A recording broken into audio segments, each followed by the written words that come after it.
বাদ দেন 3 মাস, আরো 3 মাস আমি তাদেরকে দিলাম। একটি দলের নেতাকে দেখলাম যে উনি কোথায় জানি গিয়েছেন এবং বক্তব্য দিচ্ছেন, তাকে বলে মানুষ শুধু ধরে যে গ্যাস দেন, গ্যাস দেন, গ্যাস নাই, গ্যাস নাই। হ্যাঁ, আমরা তো অস্বীকার করছি না যে গ্যাসের সমস্যা আছে, তবে তার উদ্দেশ্যে আমি বলতে চাই, সেই নেতাদের উদ্দেশ্যেও আমি বলতে চাই যারা মঞ্চে বসে পিছনে ফ্যানের বাতাস খেয়েছে, সামনে হারিকেন রেখেছে, সবার উদ্দেশ্যে বলতে চাই, বিএনপি জনগণের কাছে জন্য কাজ করছে।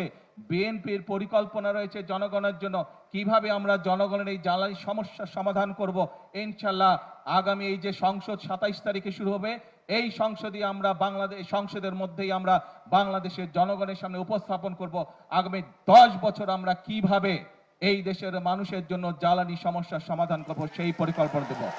আজকে আজকে এই সকল রাজনৈতিক দলকে পরিষ্কারভাবে আমি বলতে চাই, আপনারা যদি মনে করেন অতই জনগণের প্রতি আপনাদের দায়িত্ব আছে, তাহলে আপনাদের পরিকল্পনা নিয়ে আসুন জনগণের সামনে। আপনাদের পরিকল্পনা যদি আগামী 3 মাসের মধ্যে সমস্যার সমাধান করে দিতে পারে, তাহলে আমি আপনাদের পরিকল্পনায় গ্রহণ করব। তাদের প্রতি আমি চ্যালেঞ্জ ছুড়ে দিলাম।